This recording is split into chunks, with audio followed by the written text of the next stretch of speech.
Alex, you're on. Hi, everybody. This is Alex. And it's 3:30 in the morning in a little village in Moravia, about I don't know, 4 hours east of Prague. And I'm here visiting my son and his family. My son owns a pub in a little village of like 68 people or something like that. I can't trust my internet here, but I did want to show up and say hey to everybody. And I know we've got a great team of the Astro Imaging channel working back there in the United States and going out all over the world. I'm going to turn it over to Molly. Molly, can you come in and take over? Yep, I will do that. And is always glad to hear from Alex wherever he is in his world travels this summer. He's been all over the place. So tonight we have with us Brian Cogdell, who's been doing astrophotography and astronomy for the last over 20 years. He's formerly worked for Celestron, Orion, and Meade, but is now the co-founder of Skies Away, which is a remote telescope hosting facility that also is involved in astronomy outreach. And he's going to be talking about what it's like to have your telescope set up at a remote facility. So before we get to him, let me share what our schedule is like for the next couple of weeks. All right, so once that's done there, yeah. Okay, sorry. So next week we're going to have Conrad Sanders. In a second, I'll have him talk a little bit about what he's going to be talking about. Have David Biggs talking about deconvolution. We need to update some of the titles in our calendar. Then we'll be doing the workshop on Eric Coles's California Nebula. The week after that, we'll have Detlef Schmidt, who will be talking about the really cool custom-made folded refractor that Eric uses for solar imaging. And we've got some other really exciting speakers coming up in the following weeks after that. Stop sharing there. So Conrad, will you tell us a bit about what you're going to be talking about next week? Yeah, next week I'm going to be talking about, my title of my presentation is called Better Late Than Never to Tackle Astronomy. And I've been doing this about 5 years, and I kind of just want to go over my venture. I started this at a late age, at 58, and I'm getting close to retirement. And I wanted a hobby that kept my mind busy. So that's kind of what I'm going to be going over. Awesome. Yeah. It'll be good to hear your story. So tune in next week for that. One last note, the TAIC shorts, the videos we've been clipping from our other videos have been doing really well. If there is a clip that you use a lot in your processing or something that you refer back to that you think would make a good TAIC short, please reach out to us on the contact us link on our website, theastroimagingchannel.org, and let us know what video it's in and approximately the timestamps, and we can turn that into a clip, which will make it a little easier for you to access, and then it'll be beneficial to everybody else as well. So with that, I'll go ahead and turn it over to Brian. All right, great. Oh, thank you, Molly. Yeah, and thanks for having me on. It's great to be able to share some of the adventures I've been going through and hopefully kind of convey some of what's going on to you guys, and sharing some knowledge about what I've learned more recently in my astro adventures and now being a remote observatory out here. I'm going to go ahead and turn on the slides here and go. Okay. All right, so what I would like to share is what we're calling operating from a remote observatory. And I want to share two different perspectives that comes with this. So the first perspective is you, the astro imager, as you're connecting to a remote telescope that you're not present at. And the second perspective being like, what is it like at the actual on the receiving end of the telescope side? And both the conditions, the equipment, or in this case, if it's somebody like me, like an operations or facilities kind of manager at the observatory, kind of keeping things afloat. And it is just like astro imaging in your own backyard, there's a lot of things that have to go right on both sides. So I like to kind of share both both perspectives of that. And hopefully some of the takeaways will be kind of like how you would approach remote astroimaging, and even to better define what that actually means, because we as astroimagers are kind of already doing that in a sense, right? If you're already using your camera, focuser, filter wheel, what other accessories are all going to be controlled through your computer.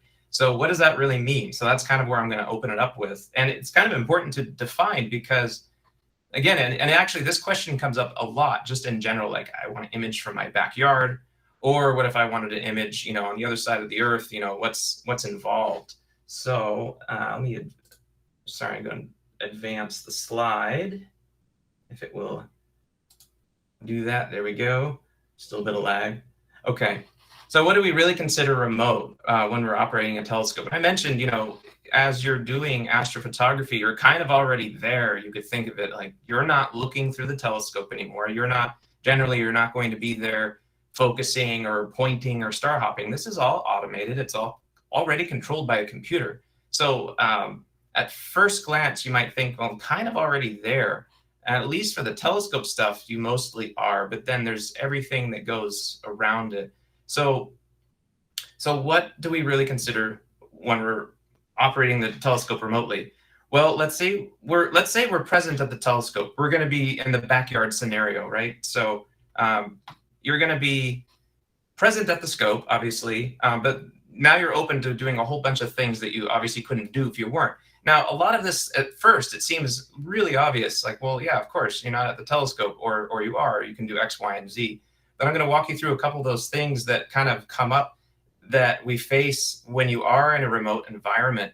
And some of those obvious things you start to, and I know, at least I thought of it this way too. I'm like, well, yeah, I'm already kind of 90% of the way there, because I can already control a full telescope system or multiple telescope systems at once. And surely that's the hard part. Well, maybe it is, because as astroimagers, we have a lot of experience more on the telescope side of things. But I, at least personally, had a lot less experience with all the peripheral things initially when developing a remote observatory and its infrastructure.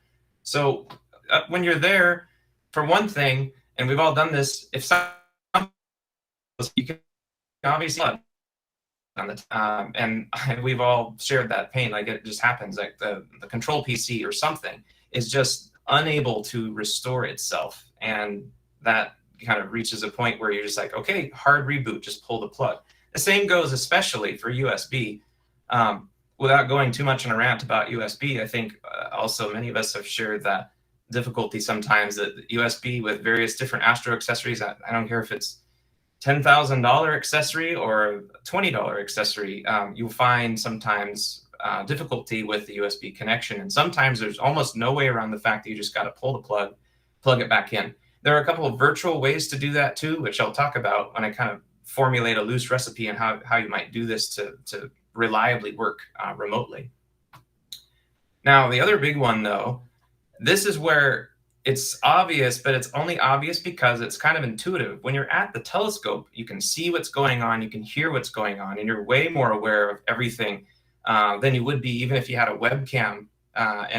So you're a lot more attuned to things. And even right down to something like listening to some relay clicks that don't quite sound like they're doing what they should be doing. And I know we've all probably had that, or some kind of alarm bells. I'll admit I've stalled or crashed more EQ mounts than I care to admit, but like on a Paramount, it'll start yelling at you if you enter a stall condition, or if you're grossly misbalanced, or God forbid if you were to collide into the pier. How could that possibly happen? So those are things, though, when you're present, you can definitely address them or know immediately that something's going on. It might not be that obvious when you're remote, hundreds of miles away, just looking through a VGA screen thumbnail of your setup, which may or may not have usable audio. The other big thing about this, I find it comes up a lot with especially the focusers, or something fine mechanics or finite like mechanical thing. The focuser, if you don't have the right feedback on your PC, the focuser, some of them don't have encoders on the actual focuser itself. It's just instructed to move X number of steps on the motor. So the focuser can tell you that things are moving, And then you look at your images to find that it's definitely not focusing. So now you've got this issue where you're like, well, what's going on? You know, the focuser doesn't appear to be moving. Well, if you're there, it takes about 3 seconds to see that, okay, I can see the draw tubes moving or not, or depending on your telescope type, you know, I can tell the thing's moving. When you're remote, you're kind of like, I hope it's moving, but what's going on? So the eyes and the ears is a big part of it. And it's never going to be quite as good as being there at the setup. But when you are at the setup, you know, you have that inherent advantage. And like you say, it's just because it's pretty intuitive, but then you apply that to remote setup and you're like, oh, I wish I could just float above the telescope and see what was going on. So little things like that. So it's good to have, you know, a good set of eyes and ears. Adjustments to the telescope's kind of the same way. Now, when you're setting up in the field and if it's not a permanent setup, you're more inclined to be tinkering with things, whether you're, you know, messing, even after your setup is so-called complete, you might be messing with things like balance or maybe even doing another iteration of polar alignment, but you can tinker with things. Generally though, in a permanent setup, hopefully you're not, or you can't in most cases, but things are more dialed in. But in general, there's a whole host of things that you might be, you know, tinkering with the telescope, or even if you're trying to set up a light source for flats, if you're not taking sky flats and you have a flat panel, but there are a couple different ways to do that. But just not being there, all these things kind of come up. You have to think about how you're going to have a complete solution remotely. So then the definition of remote, I do think it's a pretty ambiguous definition. So I'm going to share with you what I would consider remote operation, and that is a telescope that it might sound obvious, but you know, a telescope that you operate remotely, but you have absolutely no way to access, at least not that night or not for several hours. And that's an important distinction because I know a very popular route, and in fact, I have a backyard observatory too. If you have the backyard observatory, you're remote, but not really, because you encounter some problem like that focuser problem I mentioned, and no big deal, about a 2-minute walk outside and you can tell what's going on. You don't have that luxury when your telescope's 500 miles away. So that's where I define it as like, okay, you're remote, you're on, you have to be able to control everything 100% through whatever your end user PC is. It doesn't have to be physically connected as long as it's just viewing the remote PC. But with that in mind, you kind of have to think about how you're going to address potential issues that come up. I just mentioned, you know, pulling the plug, you have to do that virtually. Toggling USB, you have to do that virtually. And hopefully you don't have to tinker with things, or you have it set up in such a way that you're not encountering that. So when you're not there, this is a little side rant, okay, but I do find that it's relevant to what I'm talking about here. And I've gone on about this previously in different subjects and different types of scenarios, but the polar alignment, of course you need to be well aligned if you're using an equatorial platform. Now I'm saying, well, when you go remote, it truly matters to the point where you want to have very good polar alignment, as close to theoretically perfect as possible. I mentioned that because the field setups, I'm an advocate that you don't have to be perfectly polar aligned. It depends on your application, and that's because when you're set up in the field, if you're at a star party, you maybe only have a night or 2 nights. Even if you're out there for 3 nights or more, you've got very precious little sky time. And I find that there's a tendency to burn a lot of precious sky time on really just obsessively trying to align something, in this case, polar alignment, better than it really needs to be, especially a wide field setup. I mean, really, I try to be inside of like, if it's a wide field setup, you know, less than 1,000 millimeter focal length, thereabouts. I try to be, you know, better than 10 arc minutes to the pole. But if I'm somewhere in that fuzzy zone, like 5 to 10 arc minutes, and I've got a night to image with, and it's a wide angle setup, I'm calling it, and I'm saying that's good. And it depends too on your integration time, all that stuff. But if you're taking 3-minute sub exposures, you know, and you're within 10 arc minutes of the pole, and you're shooting through a 100 millimeter f5 or something, you're there. So there's no need to spend all that time on the polar alignment. So that's where my rant's coming from, because now when you're permanent and you're not present at the telescope, it's obviously it's worth spending that extra energy and that extra time to really, really dial it in. because it's going to play out much better for you in the long run, of course, and you can fully benefit from having, I mean, spend a whole night just doing nothing but drift alignment. Sure.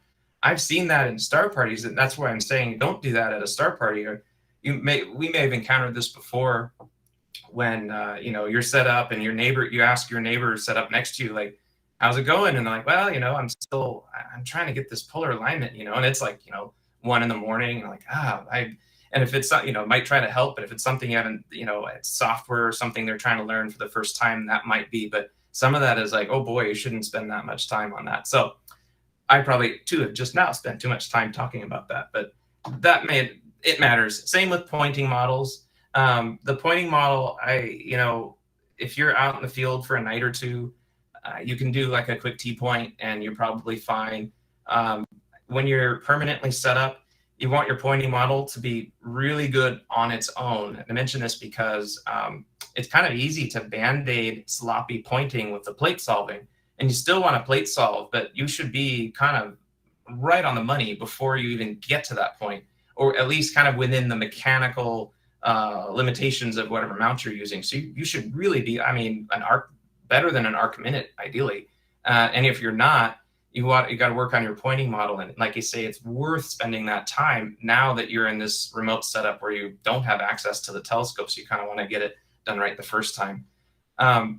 I did already mention having to reset things remotely. Absolutely. When you think about it, when you're there at the telescope, and like I say, not using, using high-end equipment, things need to be reset. And you don't realize just how often you might do it until you're not at the telescope and you realize, wow, I wish I was there right now unplugging something. So you just want to be able to do that virtually. The webcam I mentioned, see and hear what's going on. It's never going to be a perfect substitute for being there at the telescope, but it's essential to at least know what's going on. Is my telescope slewing into the pier, or is it in fact initiating as it should? Is it going to the home position? And after a while, you find there's just a warm fuzzy, or you're just kind of comfortable. You just kind of want to be able to see your telescope. Even if you've used it for the 1,000th time remotely and you know it's going to work, it's just really nice to see that it's alive and there it is and everything's working okay. So you do need to have a set of eyes and ears. The equipment reliability is put to the test a lot more in the remote environment. And one of the biggest reasons for that is you're just using it so much more. Even without trying, you're using it a lot more because, it's one of the reasons why someone would transition to a permanent setup in a remote dark sky site. And for example, one of the setups in our shared roll-off in less than the last year, it has been used more than my wide angle field setup had been in the last 10 years. Because really, you might try to go out a couple times a month if you're lucky. And then we all have, there's weather and your personal schedules. And this is why we want to have a remote observatory sometimes, to get some of that sky time and get a lot more time to collect data. But you're going to really put your equipment through its paces more than ever before. If it's something you're familiar with and you're relocating it to a dark sky, that's good. But whatever that something is going to be exercised much more. And in addition to that,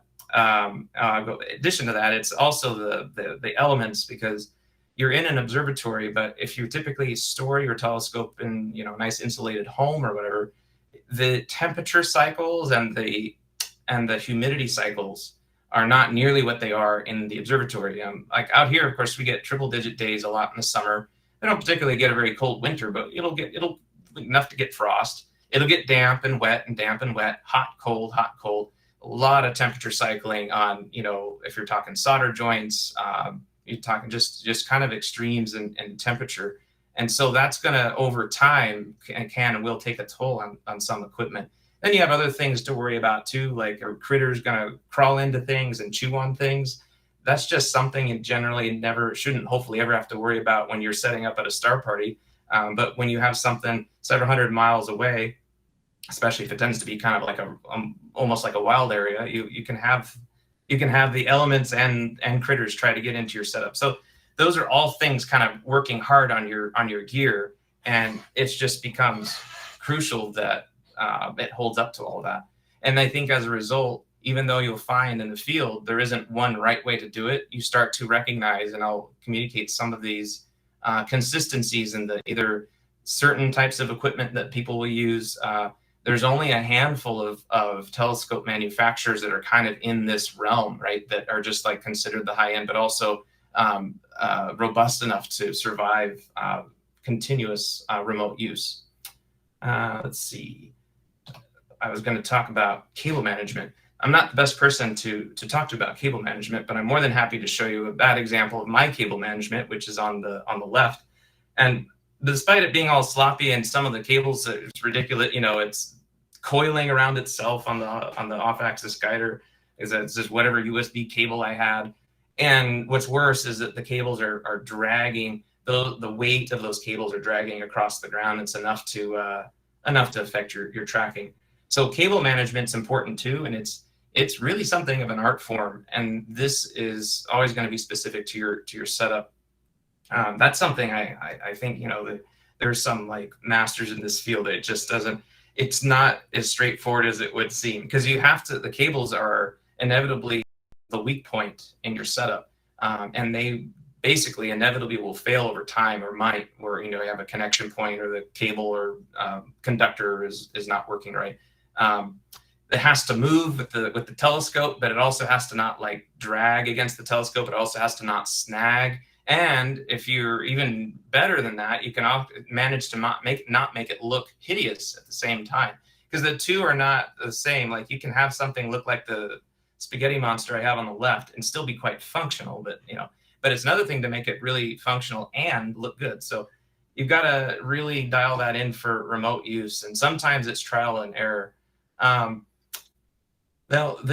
mentioned, and actually, I guess maybe before, because I know I'm going a mile a minute. I don't know if there were any questions that were coming up. I'm looking on the screen. I don't see any, so I'll keep going. But I see. Yeah. Not yet. Just let the chit chat. Okay. Yeah, we'll keep our eyes out for them. Okay, thanks. Yeah. I mentioned, like, okay, the pointing really matters. Okay, so the pointing model and the differential tracking, they're kind of go hand in hand. So I use SkyX a lot, and the SkyX has T-point, and then with T-point comes the differential. So the T-point will help with your pointing, and then with that pointing model data, it's applied to the differential tracking, which you can do if it's being used with the Paramount and the Paramount family, and that's called ProTrack. So ProTrack is kind of part of T-point. And so you have two things going on. You have improved pointing, so the telescope will obviously want to point to where it's intended to a very high level of accuracy. But then the pointing model also accounts for whatever instrument flexure there may be, or any inconsistencies in where the telescope's moving or flexing across the sky. And it will factor that into the tracking, including if your polar alignment's not quite perfect. So it'll account for deck drift. It'll account for some of your, not tracking error, but it will account for instrument flexure or other long-term tracking inconsistencies not related to periodic error. And in some cases, if periodic error may not be applicable depending on the mount that you're using. So this is where I learned, this was rather recently actually, the obvious thing is more is better, right? So if you're adding more alignment points to your model, you can expect that you have a more accurate model, and therefore hopefully that means better pointing.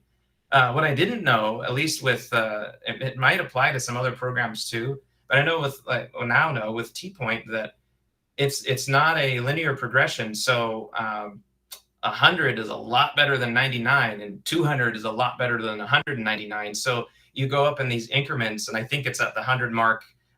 We can check on the BISC forum, but just for instance, if you're going up and you decide to go to have a 190 point T-point model, that's going to be a great T-point model. But when you reach 200, it like hits a different threshold, and they're different. Like the algorithms are exercised differently as you get those bigger pointing models. So you're getting more than just the single step progression in accuracy. So with a permanent setup like this, it's worth just going full on, the full hog, like 200 points or more, 300. Some people have done in excess of 400 points.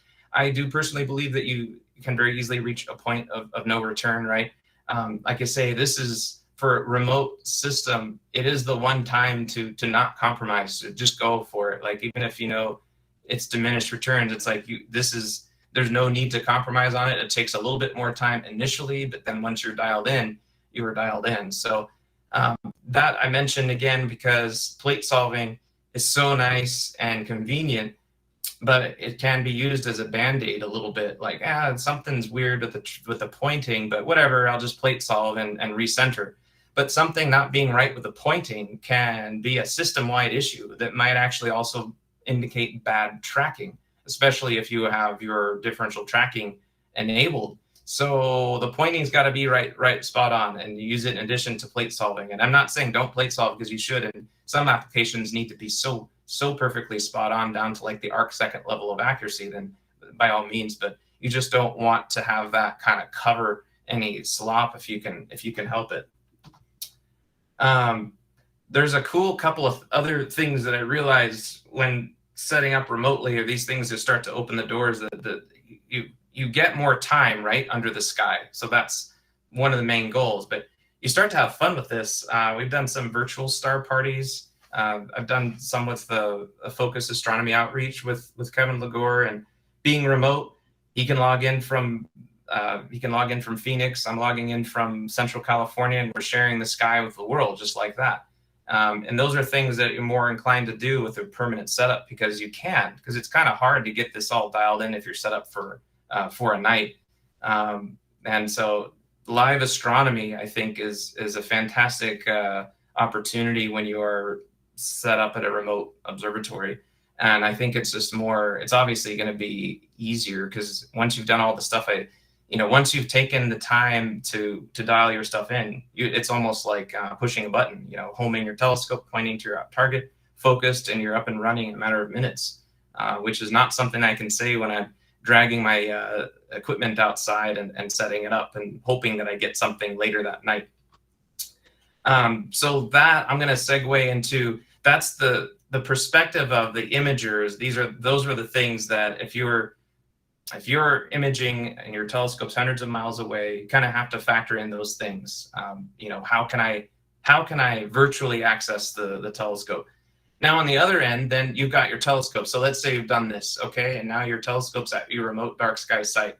Now, what's happening from the telescope side of things? And in this case, I'll share a little bit about where the telescope is. In this case, this observatory, it's a shared roll-off. This is one of the earlier pictures. This is our first shared roll-off. There's a second one next to it now, but this is when things were just after they were built. And you want to facilitate, obviously you're facilitating the telescope, right? So you have the things that you would normally have, even if you were in your backyard: power, internet, the sky. So, but now you're setting things up in such a way that you want to maximize the sky and the sky time. So this roll off here, you'll see the south wall kind of on the right side of the building there. The south wall drops, and so this is a Steelmaster roof, and it comes off, and it has that arch clearance. Well, in order to utilize that arch clearance, I don't want the end wall to move with the roof. So, and I don't want the end wall to be up like that either, because in this case, that's the southern sky for me, the way I've set it up. So that's the sweet spot. So we want as much of the southern sky as possible. So we drop the south wall, you get the full clearance of the roof, and then you're in the shared roll-off. Now, domes are awesome too, especially if you're in a high wind environment around mountain tops. We have snow loads, and we don't really deal with those things, especially Central California. Snow is such a foreign concept. I think we got a flurry once, like 3-4 years ago. A flurry, I mean, it was practically evaporating before it hit the ground, but that's what we call snow in Central California. But that being said, the roll-off lends itself to being, it's a really good solution for whether you're housing one telescope or several. This is, I don't know what you would call it, medium small, because it's 6 piers. It's a lot bigger than a backyard observatory, but it's not as big as some of these, almost like hangar-sized buildings that have, many piers in one building, but they're sharing the same kind of thing. The roll-off is very efficient. It's great for that. So even if you're thinking of a single telescope or, one or two piers, roll-off is great for that. Really think twice if you need a dome or want a dome, other than, of course, they look awesome, or like I say, your local conditions, snow, wind, exposure, all those things. But this is a kind of a simplified solution. You kind of get an idea of the clearance on the inside there. Almost kind of looks like the hall on the Wizard of Oz or something like that. But then you see the south wall is up, and now in that picture you can kind of see why you wouldn't want that end wall connected to the roof. It would obstruct the telescope. There it is, open and dropped later in the day. And here it is with a few more telescopes in there. Thing shot with my iPhone a few months ago, so it's a kind of a funny angle. But you can see the bigger instruments are sticking way up beyond where the end wall would be. So they are able to operate, park or not park anytime. Doesn't matter. The roof can close. We're not going to obstruct anything. So that's the whole idea here. That actually was one of the biggest design goals in this roll-off, and I would strongly encourage that anyone who's thinking about even the backyard observatory, how might you be able to do it so that you don't have to park the telescope? It's just one less thing to potentially go wrong. Or, you can have, there's photodiodes where if the scope is not parked, the roof can be told not to move, but it's just another component in an already complicated system that better to not have to worry about it if you can help it. Also, it lets you test and use the instruments during the day or at night or whatever when the roof is closed. You can slew around, test, do whatever, build. You can, if it's a direct drive mount like a Planeway, the L series mount, you can tune the motors with the roof closed in broad daylight and not have to lose precious sky time. So that's oh yeah, I wanted to kind of describe a little bit more about the observatory too, just some of the things we consider. So I talked about the park position. No need to park if you don't want, not going to obstruct anything. The subfloor, one thing you can see here on the floor, you can kind of see that, the concrete sonotubes coming out from under the floor. And there's a couple foot clearance there. So it would have been a whole lot easier just to do a big concrete slab, but concrete's got a lot of thermal mass, and you get these 100-degree days, and it's just going to be convecting heat into the air at night. Be even worse if it was like tarmac or something, but it's the concrete's not so great either. But I'm using it for there's a grade beam here to keep things parallel and true. And then it's got that subfloor, and so it helps a lot with the local scene conditions. That's something to consider if you're in a permanent system. You kind of, I know that I've seen the difference, and you may have seen it too, setting up on your driveway versus setting up on the lawn.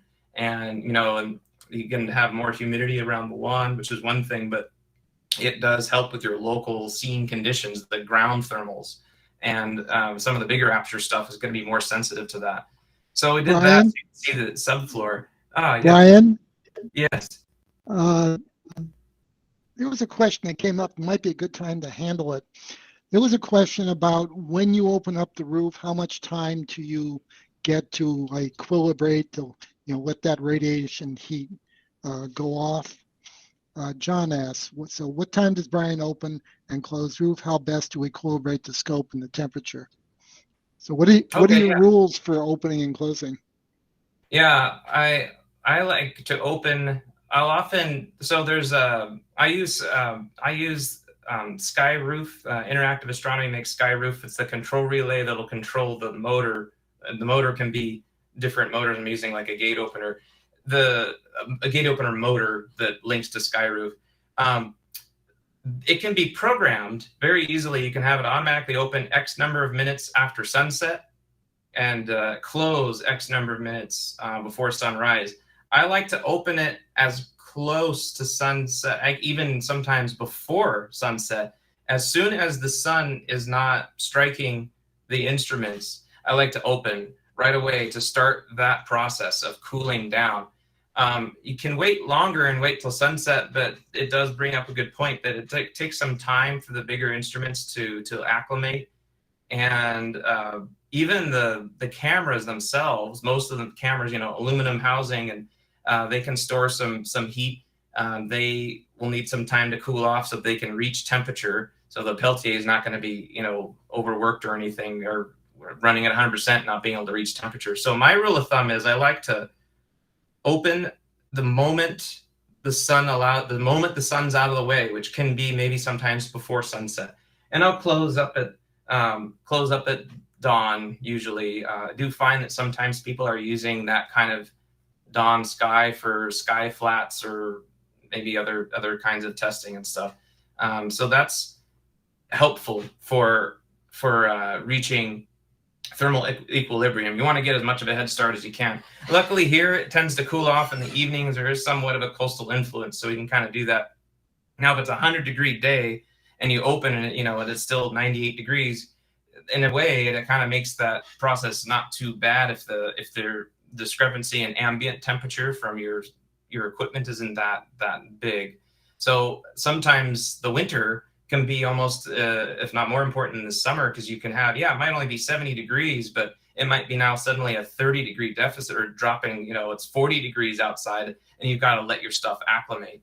And it's pretty well ventilated. That's what's nice about, you open a roof and you've got instant ventilation as far as getting it to temperature. I have been trying some forced air cooling on these brutal days where you don't want the electronics to overheat.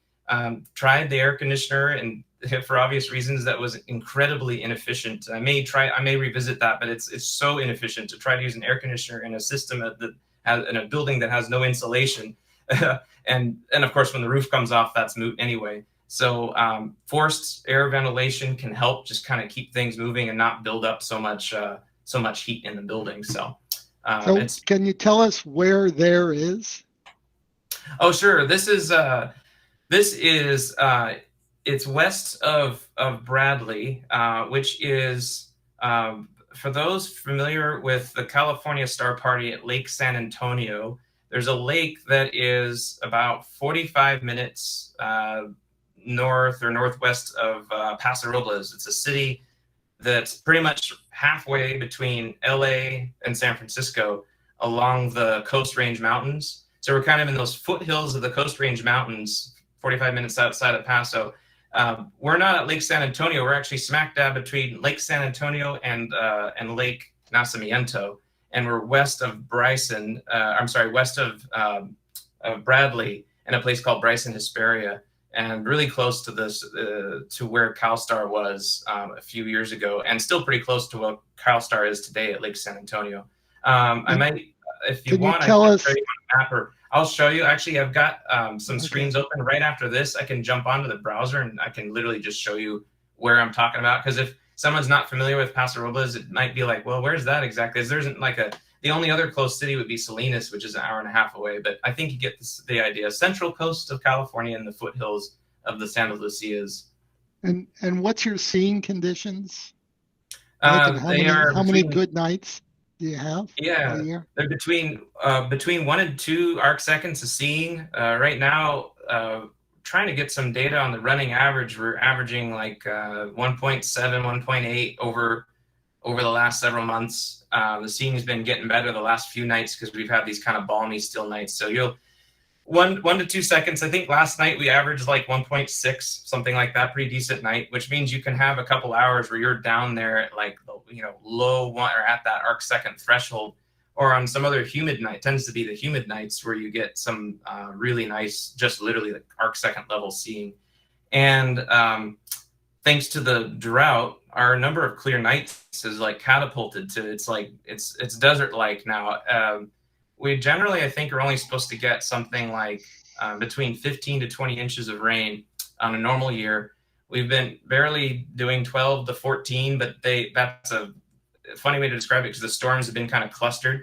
We're now pushing to like 300 clear nights a year. I think on average, when just looking at like weather data for Bryson or for Bradley or Lake Nacimiento, we're probably at around, if we didn't have this drought, should be around like 280 clear nights. And thanks to the drought, there's one less month of rain and we're at like 300. So it's very, very desert-like. So good for astronomy, not so good for our groundwater situation, but you get more clear sky for sure, at least right now. So we get a lot of useful clear nights.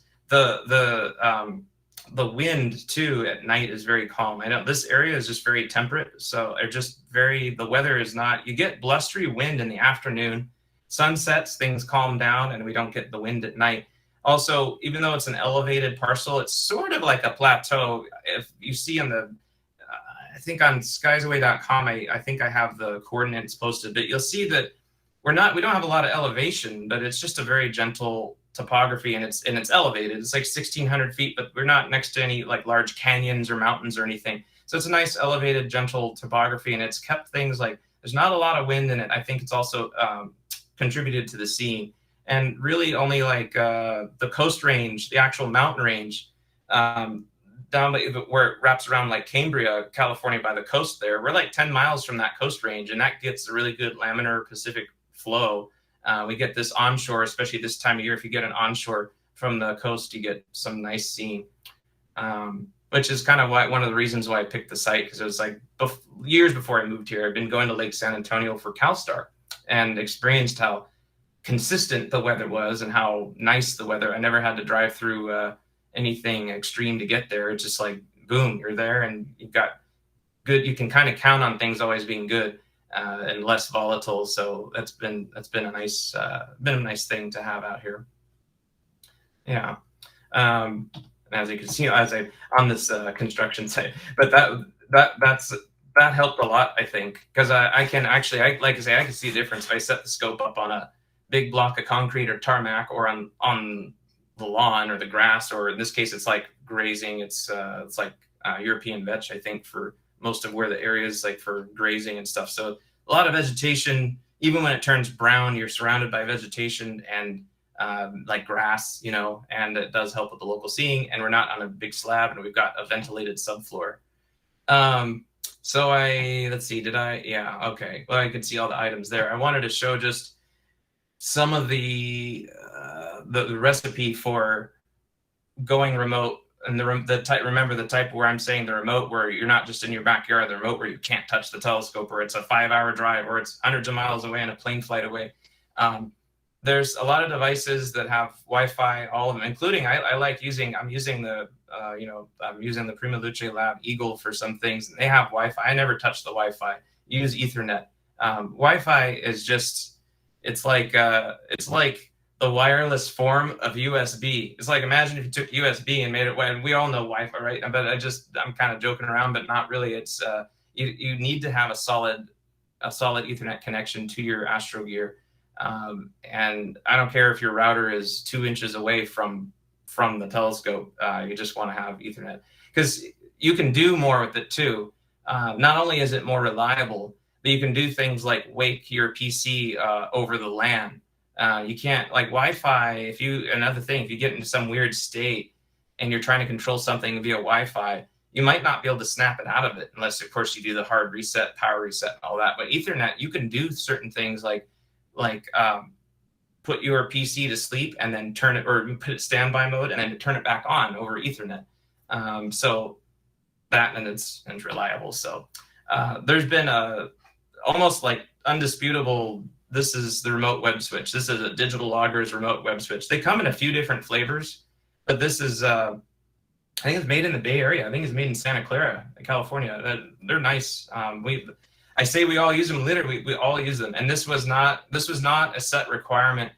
I leave it to the clients to, if they want to control and operate their scope a certain way, I can guide and provide like a recipe. But this was like a universal truth that everyone just used the Digital Loggers remote web switch.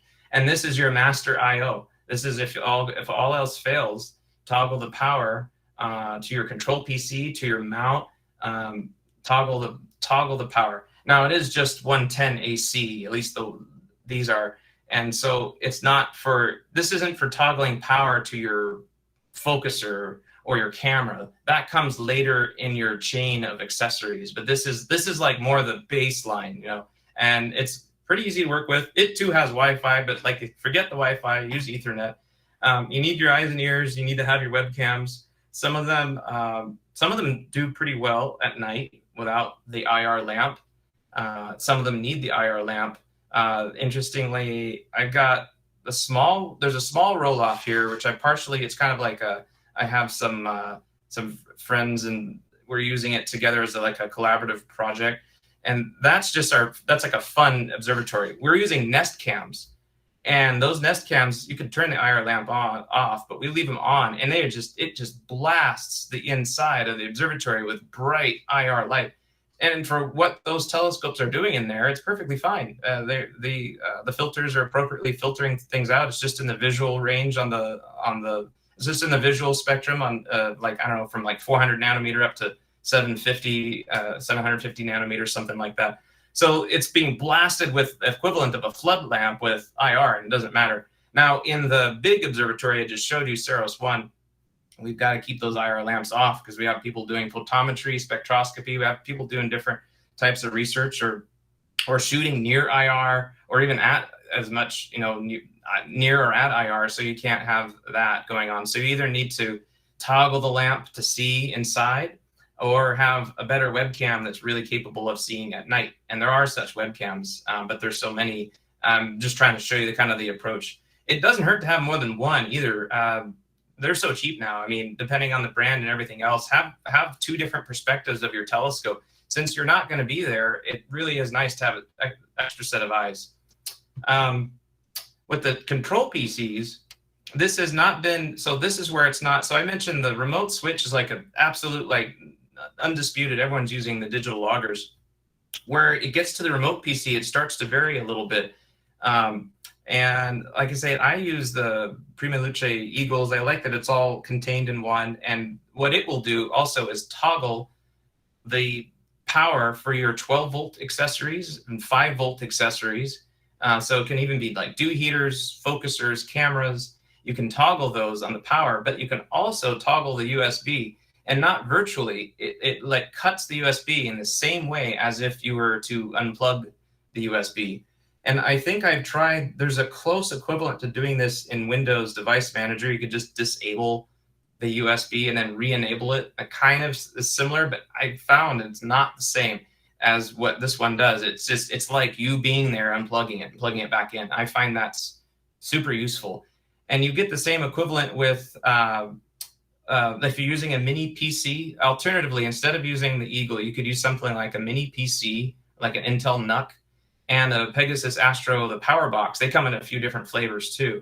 And that power box also lets you toggle like your 12-volt accessories.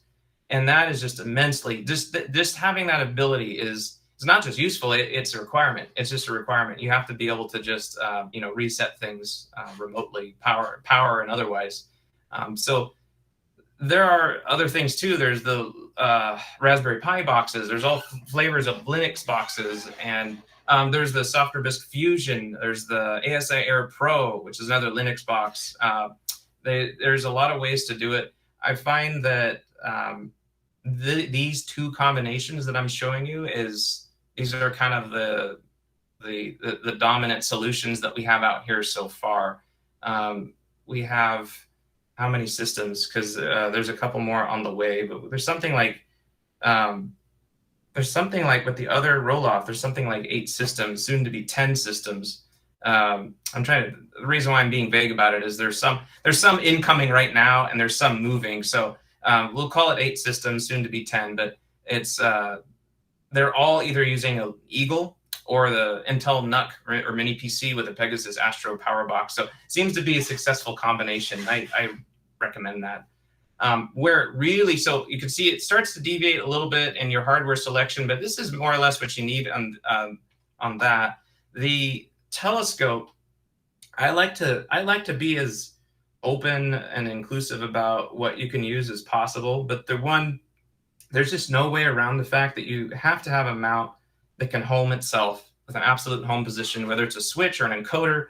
You just have to.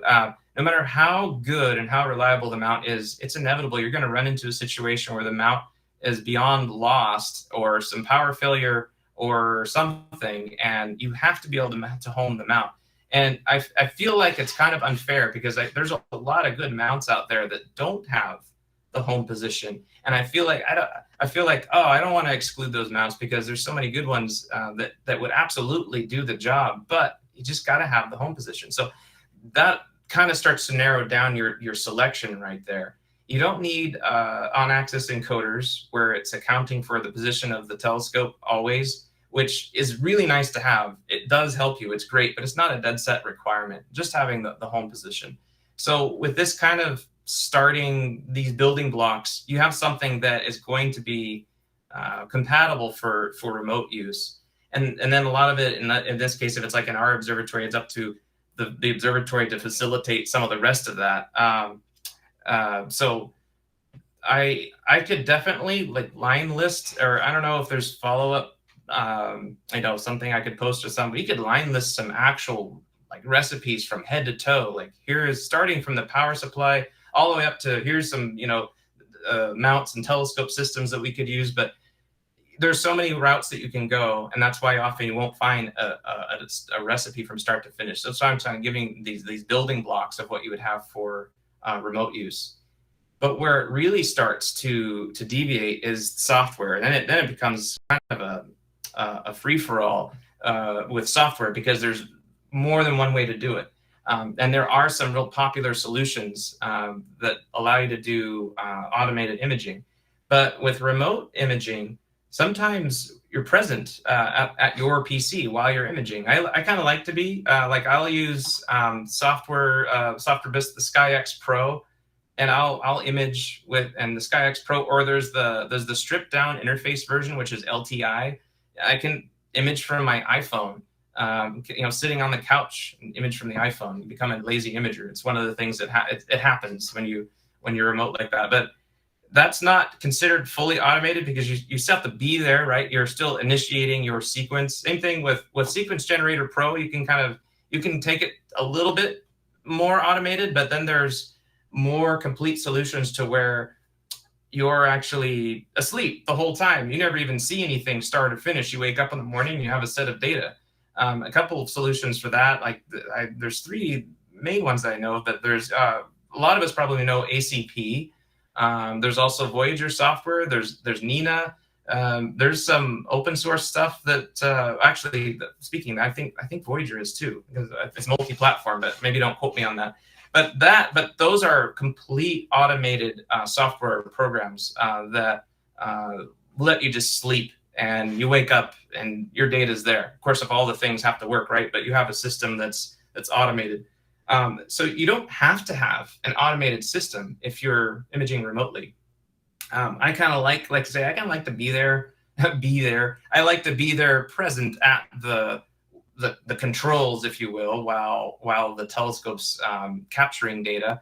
And also, I think, funny enough, so many years of in the field and waking up at 2 a.m. only to find the third image in your sequence of your 6-hour sequence, that something failed and everything just stopped. And after a while, you start to I don't know, myself anyway, just like, okay, what's going to go wrong? Let me make sure. And then I like to be there and looking at it like, okay, there we go. It's good. It's almost like a Murphy's Law thing. That if I turn my head, something's going to happen and it's going to crash. But if I'm like keeping an eye on it, still not doing anything, but just keeping an eye on it, it's that jaded astro imager thing that happens. Like, okay, what's going to happen? What's going to disconnect?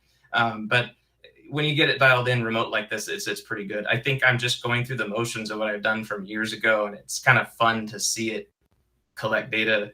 And then those live astronomy events I talked about, I did one with the lunar eclipse in May, and that was really awesome. It was just everything set up, press a couple buttons, boom, we were looking at the moon, and we did a broadcast. And I do think those things become easier to do when you have a remote setup.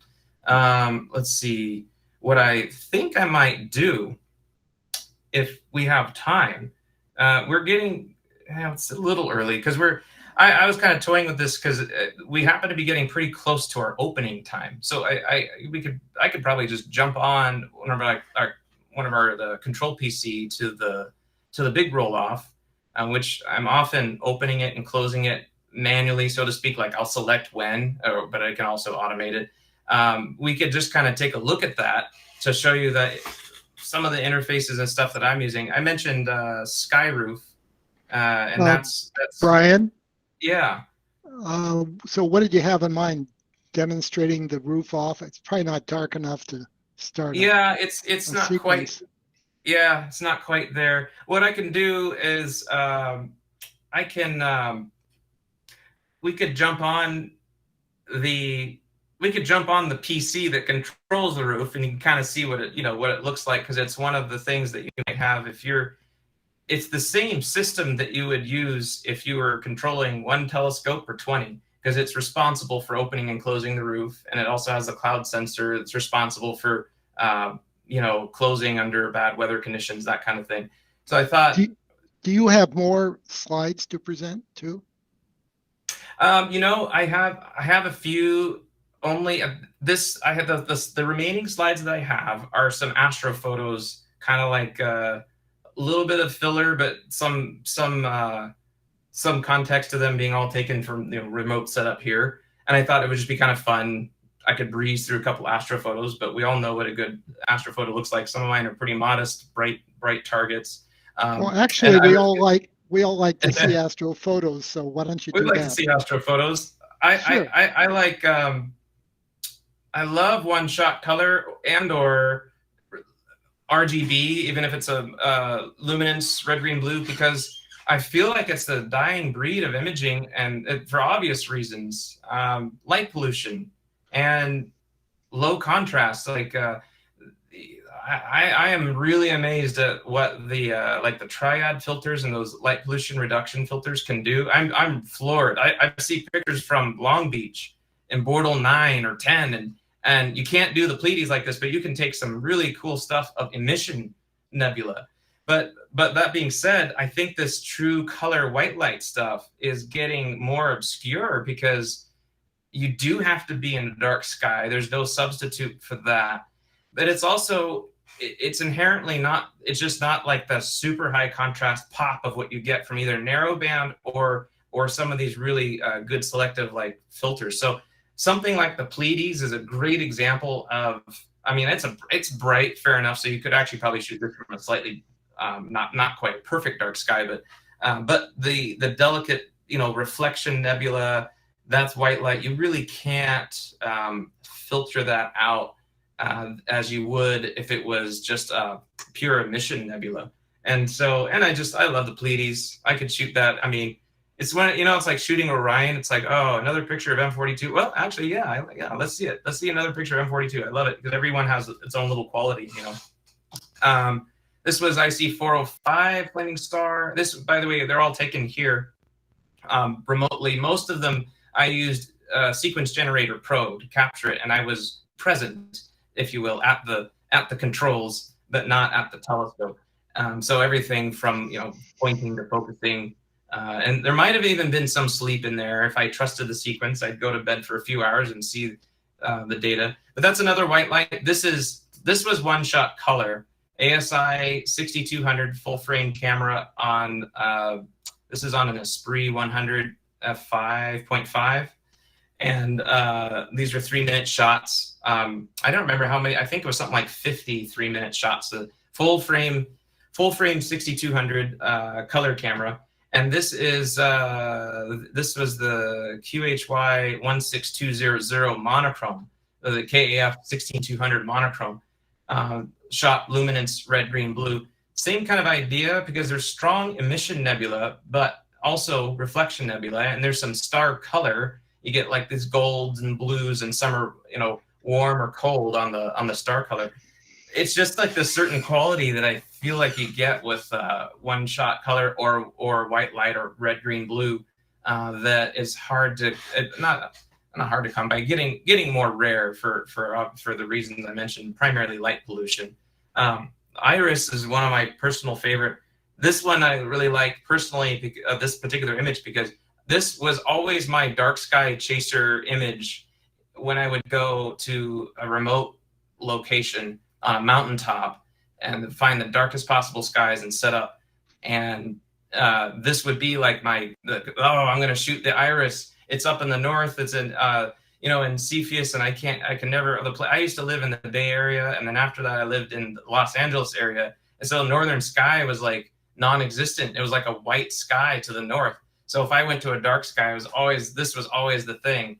And now this was a shot where that realization kicked in. I'm like, this is now home. I shot this from home. It's like, wow, I don't have to go to travel anymore to get that. And I felt like it was like that ultimate affirmation of, wow, this is, I've come to a dark sky site. This was a dream come true. So I love the Iris, and it's another example of the reflection nebula, really delicate stuff, and that dark absorption nebula or integrated flux nebulosity, or the wispy combination of that dark stuff, star obstructing dust. It's hard to do without a nice dark sky. Although I have to say, I'm seeing some really cool stuff from light polluted areas. I think part of it too, processing has become quite something with what you can do. So that, can't forget M20, and remind me if that open cluster, if that was M21. Trying to remember now if that was M21, the open cluster next to the Trifid. Yeah. Okay, thank you. Star color, there's all that density in Sagittarius, and I know this is almost like I was saying, you know, shooting Orion or something. Oh, Trifid. I like the Trifid too because it's also a really fun visual target, and then to be able to photograph it and kind of link the two and say, oh yeah, I've seen the dark lanes, and there it is in the photograph. But anyway, these were all taken. These were all taken from the setup here, remote, with the building blocks that I talked about.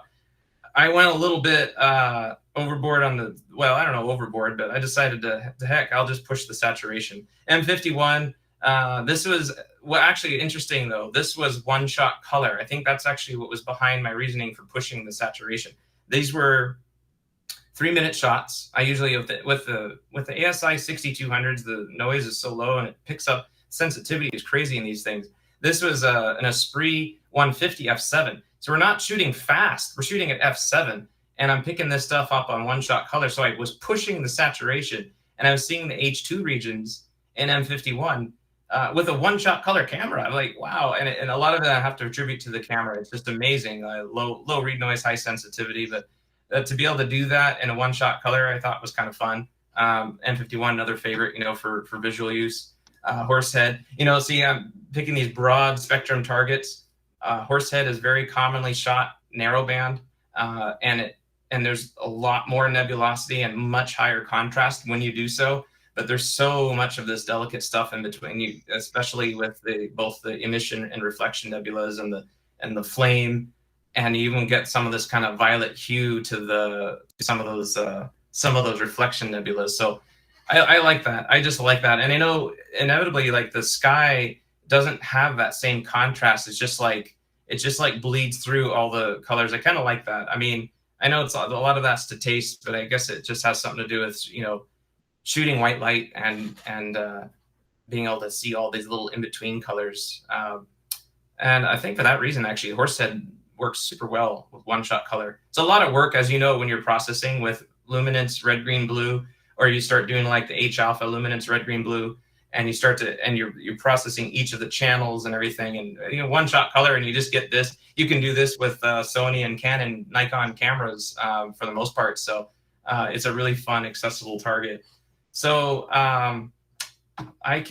that's the end of the slide segment. Here's the small roll-off. This is originally based on the same site, not so it's a couple hundred yards away from the big building you saw earlier. This is our Falling Eagle Observatory, which is originally based off a SkyShed plan originally, and then some modifications to it. But it's like your traditional roll-off roof observatory. The outriggers were changed from wood to metal after a very short time. The sunlight and everything does a number on them. But this is one of the setups. That's an Esprit 150, and that's actually operated by a client of ours who works at JPL. This particular setup, and he's having a blast with it too. So these are actually two one-shot color setups. The Esprit 150 f7, piggybacked on that as the Esprit 100 f5.5, a little bit wider field of view. And we shot the eclipse, the lunar eclipse, in May through the Esprit 100. You could have done it through the 150, but there's just room to spare, and you get a lot of stars in the background. But he's been having a blast with that setup. There's actually another. This houses two piers, so there's another one that's being obscured by the roll-off right there. It's actually another Esprit 150, but that's a monochrome setup, and they're both housed on a Paramount MX Plus. And I mentioned the mount has to have a home position. It just does. And the Paramounts have been doing well for that. And so actually right now, all the telescopes out here, we all have, it's either, and I'm saying it doesn't have to be, but it's, we have Paramounts like MX Pluses. We have astrophysics mounts like the 1100 GTO. We have a cluster of plane wave L mounts, L500 and L350. And those L mounts have absolute encoders, so every position is the home position. But the direct drive system has been really fun to see those in action. Brian, do the L mounts all have offset piers? All but one. I'm going to show you maybe an obscure. Can you see the telemetry page that I have up here? Yes, we can. Okay, yeah. This is a real link view, so maybe not the most glamorous shot. You can see this offset pier. There's one diagonally behind the big one. And the big one in the center is altazimuth only, not offset. This one is on an offset pier, you can see. And there's another one in the back that is obscured from this view. Might actually be able to see it. Let's see if I go. I think it's here. Kind of spy on this telescope. It's a little darker there. This is by the way, it's more or less live. We're updating it updates every minute or two. This is an offset pier as well. You can't quite see it in the lighting here on this webcam view, but actually this webcam works well at night. It's shaded. The south wall's already been dropped. The sunlight this time of year doesn't hit the south side, so we're already venting this observatory out from heat as much as possible. And in the next probably usually around 8 o'clock at this time of year, we could open the roof, which I know that's going to be just on the hairy limit of time that we have. But that's those piers have been pretty cool to see equatorial platforms. Let's see, you can get a glimpse. Actually, the sister building, you get a glimpse of it here. This is the outside view of Ceros 1. And there's Ceros 2 over there, the sister building. There's going to be more scopes coming in there pretty soon. Let me go and jump onto, this is the control PC for Ceros 1. It's an Intel NUC actually. Yes, it is Windows, but we do have Linux, and some system critical stuff is Linux, and but this is system critical and it is Windows, but there's a lot of backbone stuff that's Linux. So I like to tease myself about being a Windows user, because I think originally I just grew up on Windows. Like, what can I say? But we've got the seeing monitor. It's actually, this is last night, so it just plots it every night, and this is what's fed to the telemetry page. So when I mentioned the eyes and ears, the webcam is the first step, and then as you want to see more and do more with your remote setup, you start to want to learn more about the sky too, so you can tell what the night is like, because normally you're there and you can tell, or maybe you're looking through a telescope, or maybe you're focusing and you're looking at your screen, you get an idea of the seeing. So it's good to have something remotely tell you what the seeing is doing. Last night was pretty decent. We averaged 1.67. You could see across the night how it did. We also, let's go back here. I'm jumping around some windows here. This is the same seeing data, but this is what's published to the telemetry site. So you see 1.67 arc seconds, and it stopped around like 5 a.m. or something when it got too bright. And that's plotted every night. And then the SQM is also plotted every night. This is actually running off of a Raspberry Pi, and that's fed to our server that loads the telemetry data. So it's kind of cool to have more in the eyes and ears of both, not only your equipment, but the sky. And the all sky cam, I know we have we have a rectangular all sky cam, but this all sky cam is like a qualitative, like you just want to know what's going on. Is it cloudy? Is it clear?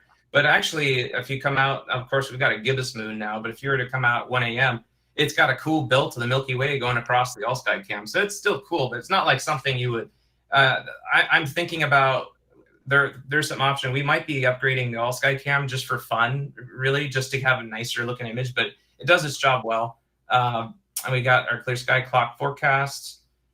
This is the sky alert. It's somewhat some of it's redundant to the weather station. This is a Davis weather station that loads like, temperature, humidity, dew point. The Sky Alert is important because it does have temperature, humidity, everything, which is not quite as dialed in. But what it does do, most importantly, is it has that IR detector for a cloud. The cloud sensor will detect the sky temperature. And the more water vapor there is in the sky, the more IR it reflects, and the higher that sky temperature. And if it passes a threshold, it registers as cloudy. If it gets really bad, it'll say it's too cloudy and it'll instruct the roof to close. So if I go back to the control PC, let me just minimize the seeing monitor, and you can see this is the real-time one. The telemetry page probably lags behind about 2 minutes. It's still a little warm out there, 86 degrees, but someone had asked earlier about the opening and closing. So I could just open it, close it anytime as long as the conditions are safe. And like I say, this applies if you're controlling one telescope or 20, because this is for the whole building. Now you can, in fact, tell it to we can run scripts, but we can actually automatically open X number of minutes before and after sunset and sunrise. So let's see, that's the scripting calibrate. That's Brian? The schedule. Here we go. The schedule roof automation, which I've turned off for the time being. Sorry, go ahead. If someone was interested in putting a scope out there, do you still have peers, and would you want to mention anything about that? Yeah, right now we're actually because you saw it's a pretty small roll off. There's a couple of empty piers there that are actually already reserved. Essentially, we're full for the time being. However, I am actually looking at, there's a couple of additional telescopes that we might be setting up on the floor space surrounding the piers, smaller systems. They're more wide angle systems that, instead of resting on the permanent concrete pad, let's see if actually I'm trying my hardest to blow up the network. So now I'm going to load Reolink and do a live webcam feed while broadcasting to you guys, because I'm just pushing my luck. But let's do so we can see the inside. Maybe I can kind of direct what I'm talking about. So you see this pier right here is in the process of moving, and there's one going in its place. That unoccupied one over there is signed up, so that's going to be full. So I kind of am full. The sister building has a specific application, which is also kind of reserved and spoken for, but there's actually some pretty good corner spaces for wide angle systems, like even like those Esprit refractors or wide angle Takahashi or anything like that, or a Rasa or a Hyperstar or a Delta Rho. Anything nice and short is going to fit.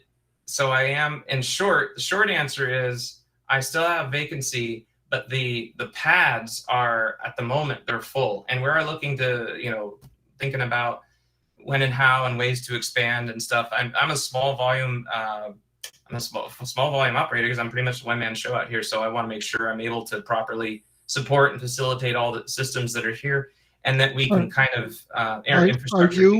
Are you actually at the location? So if something needs to be physically done, you can be there? Correct. Yeah. Yep. I live on site. So this is on our property that my wife and I moved here about 5 years ago, and with all this in mind, to start building this infrastructure up. So I live here. Our house is a couple hundred yards away from the observatory here. And yeah, I'm on call especially if it's something that really needs attention, I go out there real time. Or depending on the nature, it can be the nature of the situation. It can be sometime broad daylight, checking cable management or whatever it may be. But it is on-site support. So I'm here. And it's one of the reasons too why I thought, darn, I should have like 36 peers out here or something. They'd fill up, but it is just me. I do actually have some backup on the IT side of things. I have some offsite help with IT infrastructure, and I have a former colleague astronomer who lives down the street, who, when I moved here, we discovered, I didn't know he actually lived here until I moved here. It's amazing. It was not a coincidence, because we both moved here for similar Brian, reasons. We're kind of getting towards the end of our time. Would you like to wrap it up? Anything you'd want to say?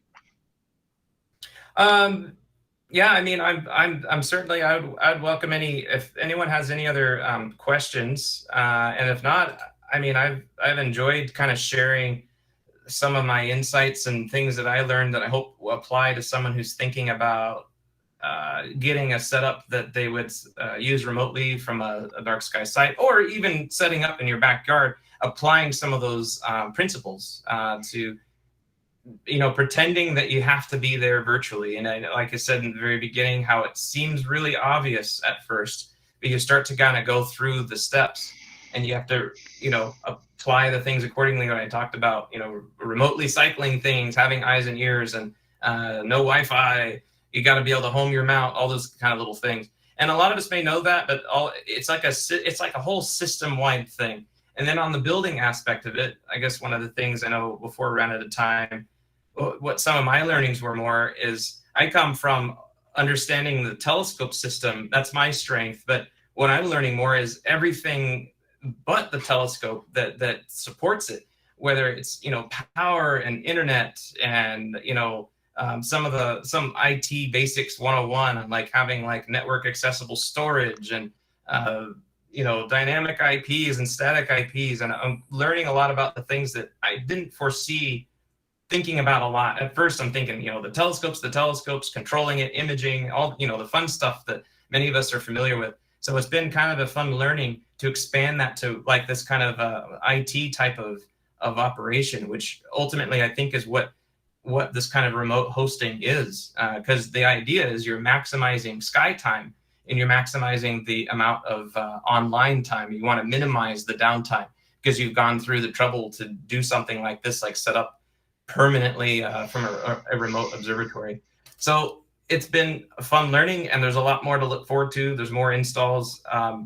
You can see our telemetry page or the SkiesAway page that I was showing. That's always up, status.skiesaway.com, or you could just go to remote.skiesaway.com, and you can kind of see what's been going on, with the observatories and the projects and stuff that we're doing out here. Oh, this also does describe the location. I think it just it describes our location in a more thorough way than what I described it. And you can see the lakes on the light pollution map. There's San Antonio. I don't actually, can you see my mouse cursor? If you got to, I guess you can. Yeah, we can see it. Okay, there's Lake San Antonio, and there's Lake Nacimiento, which is obscured by the light pollution map, and there's us right there. And you can see the Santa Lucia Range over here. Chews Ridge is like up in this corner here, and Hearst Castle and Cambria is down to the south of this map. So it's out there, but it's still accessible. We got paved access here. I still have, obviously grid power, internet. I wish I had fiber, but we got 2 internet lines actually running out here. The one we're talking on now, and then there's a redundant one for the telescopes to prioritize the traffic. But we've enjoyed it here, and there's a lot more to learn. But it's been very nice so far, and we're looking forward to a lot of development that's coming, not only this year, but in the next just the next several months. Installations are already pre-planned, additional infrastructure upgrades. And I'll be applying many of the same principles I talked about, as just, even though I'm here for the on-site support, those principles being applied, that you want to control your system in such a way that you can control it entirely when you're not there. So yeah, and I don't know if that's great. I think that's a good wrap up. Molly's our moderator tonight. I'm here. Hi. Okay, all up to you. Go for it. Alrighty. Thanks everybody for coming tonight. I hope you all enjoyed the presentation, and we'll Before we go, Molly, Yeah, before we go go, can you remind the folks about the workshop that's coming up and the TAIC shots, the heart of the galaxy we're still working on? Yes. So we have some data from Eric Coles on the gorgeous California nebula for you to try and go process on the website. And if you have a cool process that you would like to come share on the channel for how you process that data, please reach out, and we'd be happy to have you on to that episode. And I mentioned the TAIC shots at the beginning of tonight's episode. Go check them out. There's lots of kind of nice broken down bits on there. And again, if you have any suggestions on segments of videos that would make a good, 5 to 20 minute segment standing on its own, again, please let us know on the contact us button on the website as well. Did I get it all? Yep. All righty. Good night, everybody. All right, thanks. Thanks, Take a Brian. bow. Thank you. Thank you.